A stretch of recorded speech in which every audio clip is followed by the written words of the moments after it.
Hey, we're talking about authentic manhood today, so thanks for joining us. So for men, we're going to talk about some great ideas today on how you can move that needle towards becoming a more authentic man. So we just wanted to thank you for joining us here today on First Orlando Talk, the show where faith and life come together. So what is being an authentic man? Well, by definition, authentic means to be genuine. It means to be real, but there is such a wide variety of opinions out there over what being an authentic man is. And so to help us solve that problem, what being an authentic man is, I thought I would invite an authentic man. This is Simon Hunt, our men's ministry director here at First Clearly, Orlando. the most authentic man on staff at First Baptist Orlando. I mean, no, I'm kidding. I'm totally kidding, but no, I'm glad Who to would be be here. second? David Youth, clearly. No, reverse that, please. No, Pastor David is the man. But no, glad to be here. Glad to be with you, Mike. Good. Another authentic man sitting alongside me. Well, you know what? It's taken me 59 years to kind of get an idea of what being a man is. I certainly didn't do that on my own. So let's start with the definition, because again, I was reading prior to doing our show today. There's a whole lot of ideas of what it means to be an authentic man, cultural ideas, individual people's ideas. In your opinion, being an authentic man, what is that, or where do you get your guidance to define that term? I think you hit the nail on the head in terms of there being a lot of influence from culture, kind of defining what manhood looks like. It's like, did I achieve this thing? Can I throw this thing this far? Even in terms of, did I get this girl, or whatever the case might be. But, I look at the backdrop of Scripture. It's what I use to guide my life. And I look at the original intent, in the garden in Genesis, when Adam and Eve are together, and then that opportunity comes and Eve gets tempted. And our pastor talked about this a few weeks ago, and it really resonated with me and with a lot of people who follow us on Facebook too. But it was that idea of, is a man as the leader, is he the head? Is he the protector, or is he just the boss? And I think that authentic manhood in that sense, and that's just in the sense with a woman, but I think it applies to just about every category. It's standing up and fighting and protecting, but fighting the right battles. I think about, and this is just anecdotal from my experience, but I see it in so many other men, like what's the essence of masculinity? And it's the fact that we want to fight for something. There's a need to kind of do battle, go to war. For some people, it's physical, like, hey, I like football, I like seeing things smash, For some people, it's more intellectual, and they want to get into the classroom, or more social. Think about the movement in the youth of social justice warriors, and the fact that they're called warriors. But I think that authentic manhood is fighting battles, but fighting the right battles. All right. Well, let me ask you what the right battles are. But before that, what's been your journey to becoming more of an authentic man? I don't know if we ever fully arrive. Maybe we do. Maybe it's a process. I mean, were you authentic 20 years ago based on... not 20 years ago. You're a pretty young guy, actually. I was going to say, in middle school, I was definitely an authentic man. You're an authentic. You do the math right? there. Has that been I know for me it's been a process. I mean, 20 years ago in my 30s and my 20s, I was certainly not the man then that I am today. And I would have used different standards to define what being an authentic man was. What's your journey? How's your journey been in that? I think in my 20s, finally kind of got out of that school mentality and kind of did college all on my own, and thought, okay, when I buy this house, and by the way, I bought a house at the very worst time. It was in 2008, and the value went down drastically, and by 2012 I was financially humbled by the purchase of that house. But I thought in 2008 when I bought that house, I'm a man now. I've graduated school. I can do whatever I want whenever I want.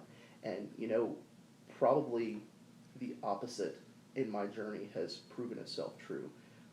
I find that a lot of the things I did in my 20s and the process that you spoke to revealed a lot of selfishness in me and self-centeredness. And I found that to be the antithesis of what I believe authentic manhood's all about. And I came to a place in my mid-20s where I realized, actually late 20s, where I realized that I was fighting all the wrong battles. I'd won everything I thought I was supposed to win and was extremely miserable. Had the house, in fact, had the women, multiple, and I thought, this isn't who I want to be, this isn't bringing me joy and satisfaction, and I know it's wrong, just internally and externally, I know it's wrong. Came to a point with the woman that is now my wife, that I recognized, I need to be real with her. So the synonym for authentic here is real. And I confessed to her, said, you know what, I struggle in a lot of areas, and one of them happened to be pornography. And picking the right battle in that sense meant turning my focus away from what do I need to do to make myself feel better or try to achieve some dream that I feel like I had, into how do I defend what I know is right and put my attention on fighting the battle of what is good and keeping those that I care about and love in the part that's protected behind me. We'll talk a lot about that today. There's an analogy that just really drives me in this conversation personally, and that's, recognizing that when you point towards something in terms of battle, this is the battle you're engaging in, and the people behind you are safe. But if you were to turn around and I was to turn my back to you, and I'm fighting this battle, but you're actually my enemy, and you're actually the one I love, and I'm battling with you because of some frustration in my life, I leave myself exposed to attack, and it's really not where I wanted to be in the first place, and it's not the actual authenticness I was looking for as a man, but yet when I realize I'm fighting the right battle, there's such a sense of validation and satisfaction in that I can't explain. Yeah. So, Has it been so talking about the right battles, and let's say, is there a list of things that kind of determine right battles from wrong battles? I mean, sometimes it seems like we're surrounded 360 degrees. There's battles with work, and then there's battles trying to be a husband, battles trying to be a dad, battles trying to deal with inner demons, let's say, things that we all struggle with from time to time. How does someone determine what the right battles are and what the right battles are not? Or in that sense, I guess they would be the wrong battles. How do we sort out what's a right battle versus a wrong battle? I think there's 3 categories that would describe well what the right battles look like. Okay. The first category, and I think this applies to every man, I don't care where you are in the journey, I think it applies to every man, it's your sense of faith. Those things that you have a conviction are true, that you know to be true, those are battles worth fighting, and not necessarily towards other people. I think sometimes it's easy in the masculine sense to think, hey, I just want to fight Mike, so I want to come punch Mike, but Mike is not the enemy, but there might be an idea or a thought that's there that is antithetical to what I know to be true. Mm-hmm. That thought is the enemy. That pursuit of something that is false, that lie, that's the enemy. But you're not the enemy. You're another human being. You're another man. My journey in pursuing authentic manhood and pursuing the right battles has kind of ingrained in me the desire to fight with other men, not against other men. So I think, that faith bucket of what do I know to be true? My faith, I'll be very open about it, is in Jesus Christ. And I know that my faith in Christ drives me to defend what I know Christ has called me to defend. So anything that I would say comes across that line is kind of bucket number 1. And then the second bucket, we started talking about it earlier, is family and loved ones. And I realize that hits a bunch of guys in different places, because some of you that watch this may be married, some unmarried, some have children, some don't have children, but I would include that circle into anyone that you would say is a loved one of yours, whether that's your family that God blessed you with and that you're born into, or a family that you have adopted. It's a circle we call, especially in some of the recovery circles I'm a part of, we call ourselves a forever family of brothers and sisters together. And so those are people that I would extend that circle of family into, that we fight for each other, we advocate for each other, and that fight, again, is not always physical. In fact, most of the time it's not. It's more a fight of encouragement. It's more a fight of making sure that the things that someone else faces, they're not alone. To fight for your family is to fight against things that detract from being that family. It's kind of that sort of analogy again. It's Dr. Doug Weiss, the analogy that's stuck with me. It's he talks about, in a book called Clean, he talks about fighting the right battle, and he uses that analogy of if your sword's pointed at somebody, because maybe you're defending a personal demon, that you're attacking this person, and that's not the right battle. You think at the time it's the right battle because this demon or this thing that brings you so much comfort or joy on the backside is what you're really defending. But when you turn that around and you put your energy in towards fighting the battle towards the demon or towards the addiction or towards the personal character challenge, and you keep the ones that you love behind you, it's just a different dynamic altogether. So, so fighting, I always think is fighting you're fighting against something, but actually it's a double-edged sword, just to sort of use part of your analogy. Yeah, yeah. We're fighting for things. We're fighting for our relationship with Christ, to learn more about what it means to be an authentic man, but we're fighting against anything that might deter us from that, whether it's an activity or time. An idol, is anything that we hold higher than Christ, let's say, Yeah. And confronting those shortcomings within my own life, I found to be picking the right battle. The growth that I experience out of confronting those things, and in so doing, keeping the ones I love behind me and protecting those things. In fact, we were talking earlier just about the demands of work. I mean, all of us at some level have some thing that we do that consumes our time that hopefully we get paid for. I don't think some people don't get paid enough, especially shout out to the teachers. I think you guys need to get paid more because you do incredible work. But that being said, there's such a conflict. I know it's in my own heart too. Even it's such a privilege to work in ministry and to help and be a part of the church. But there's still times when it's like, man, work could easily follow me home. Work could easily just invade that other space. And at that point, when there's those points of friction and conflict, I have a decision to make. Am I going to point the sword towards my family? I have a 2-year-old daughter as well, so it's my wife and my 2-year-old daughter, and say, hey, I need you guys to back off because I got to get this work stuff done?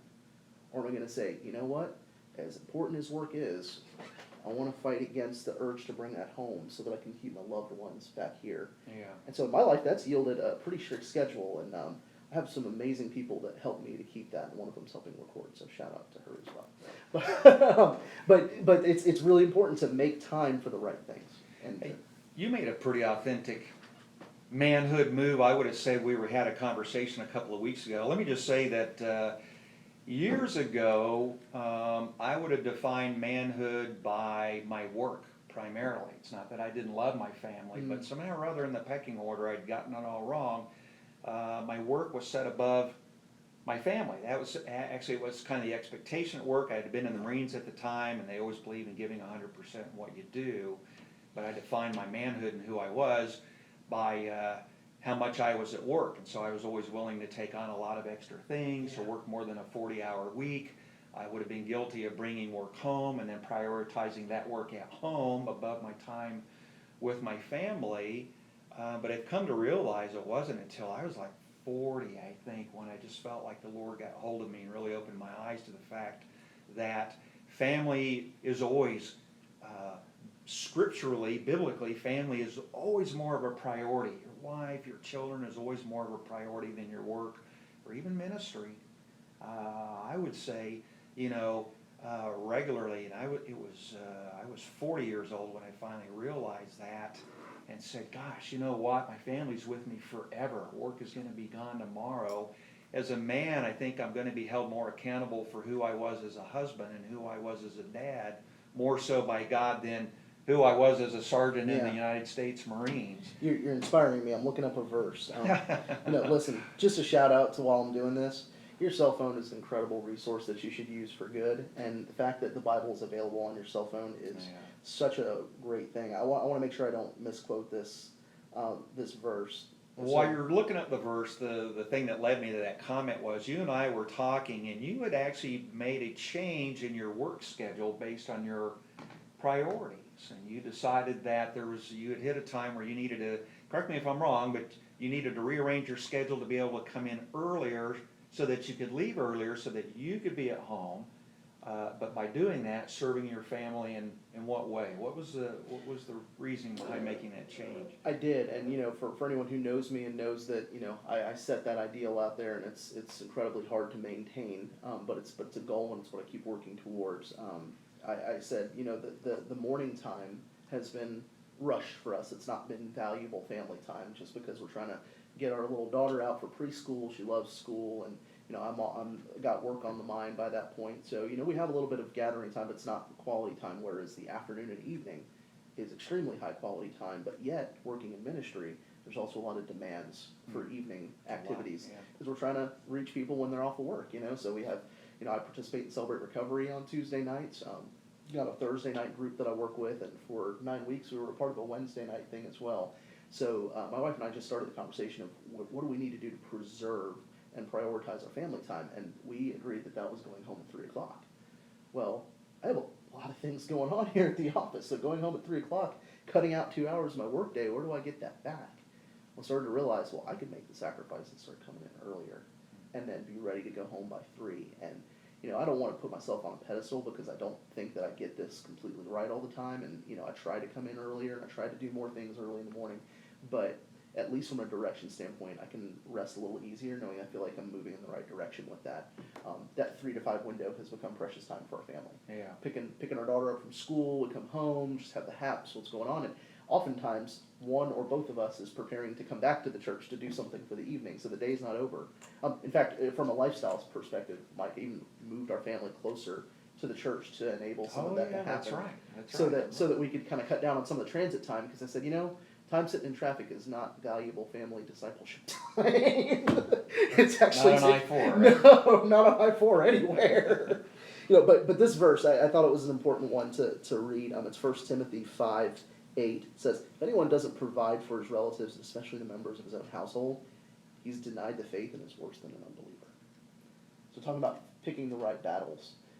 Providing. I just heard a lot of guys cringe out there. Yeah, denied the faith and worse than unbeliever. Man, that's probably one of the harshest things I've read in Scripture. But I think to myself, it's not so many of us, and especially the generation that came before me, focus a lot on. But look, I provided. I put money out. I put food on the table. I did this. But from an emotional standpoint, did I invest in the life of my children? Does my wife know that she loves that I love her? Do the people that I would consider family, whatever context that might be in, do they know how much I care about them because I've invested time in those relationships? Have I prioritized that in knowing that the circle has only got 100%, the pie's only got 100%. It can only be split so many times in so many different ways. Yeah. And you've got to establish your priorities within that, and it's not easy to do, but it's worth the fight. If I could kind of leave with that thought. All right.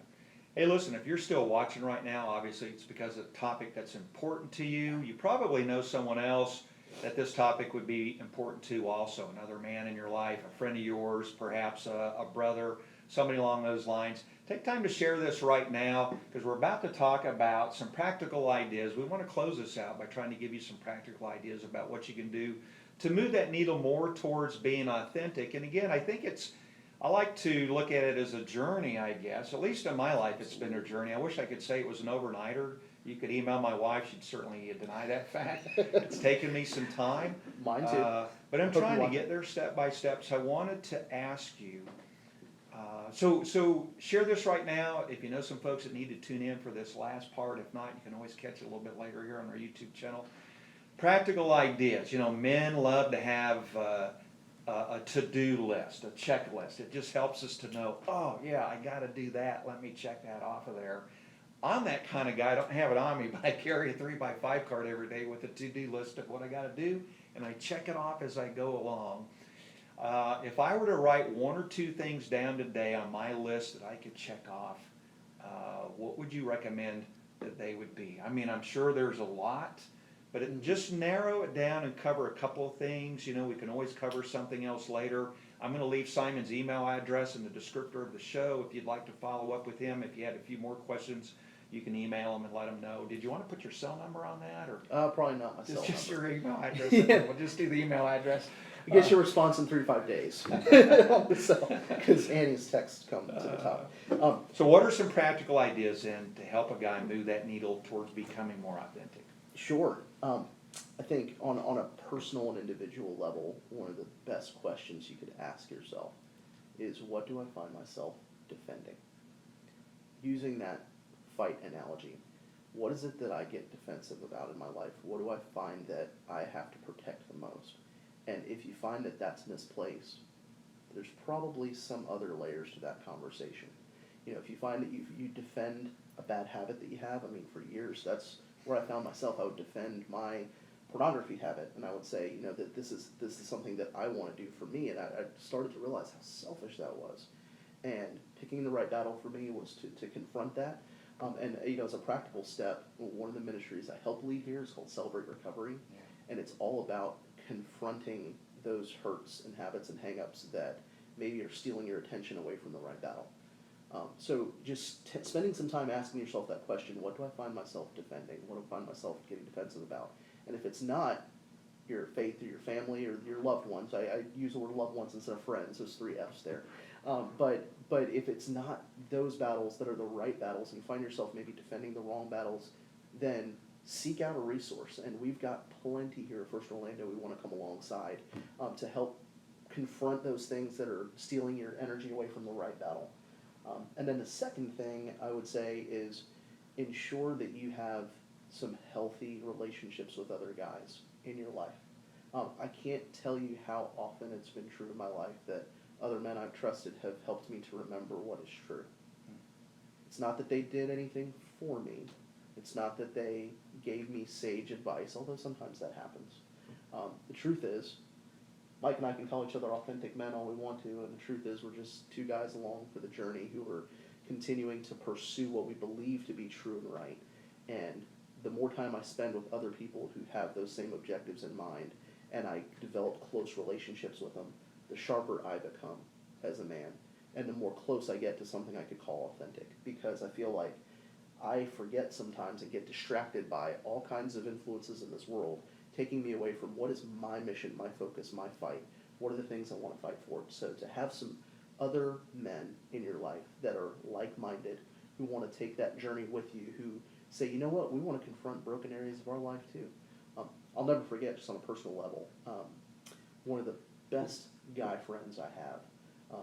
I joke around with him because it's not like one of those relationships where we have a lot of things in common, like we don't go to the gun range or go hunting or play sports. In fact, I don't even think he likes football, and I love football. So there's just all kinds of like, man, how in the world are the 2 of you friends? But you know what he does for me? He asks me really, really important, insightful questions. And when he has done that in our circles over the years, so many good things have come out of that. It's just called something out in me as a man to say, you know what? I am fighting the wrong fight. Thank you for asking me that. I need to go chew on that, and I need to go respond. And I believe that, as authentic men, and we take the journey towards being authentic men, there's something being called up in us as men that it's very satisfying for us to conquer that thing, but we just got to make sure we're conquering the right stuff. We don't want to get to the end of the day and go, wow, yeah, I got everything I wanted, but there's my loved one over there bleeding. I would cringe inside if that happened. Yeah. But some of us don't realize we're on that path. So it's about picking up the sword, fighting the right battles, asking yourself, what do you defend? What is it that you feel like you actually are guarding? And then who is it in your life that you've allowed to just ask you hard questions? Yeah, to do that as men, we kind of have to be willing to open up and be honest Yeah. and vulnerable, which is, the honest part's not a problem. Being vulnerable as a guy sometimes is a little bit of a struggle, but that's where we can really get to the deeper issues. And what, one last thing, I feel like as men, one of the gifts we can give one another is just encouragement. You talked a lot about being vulnerable, and to be very honest with you, it takes years sometimes to get vulnerable with another guy. We're kind of proud. We don't want to just lay all that stuff out on the table. But I'll tell you something, one of the things that I champion here at First Orlando is men's small groups. And a part of the reason that I do that is because I think it's so essential for us to develop those relationships around the truth. Our men's small groups really just talk about the sermon and talk about like what we talked about at church this past week. So we don't really have like a whole new curriculum that we throw on there, but man, getting together with a group of guys and really processing that information and developing those bonds of trust that can form those relationships where people can ask you hard questions. Yeah. That's where it's at. All right, cool. Well, Simon, I appreciate you being here and sharing some of what you've learned along the way. So I appreciate you as a friend. I'm glad that we're able to have those kind of we've had a lot of husband-type conversations. Yes, we have. Before, so I appreciate you. Hey, thanks for watching the show today. We're on every Monday about noon. Always have a new guest here where we talk about topics related to life and faith and how they come together. I'd encourage you, if you haven't, to click the subscribe button if you want to see some of the rest of the content that we have on our YouTube channel. Also, you can receive notifications that will tell you when we have upcoming shows. And again, in the meantime, thank you for joining us here today. I hope that you have a great week. God bless you, and take care.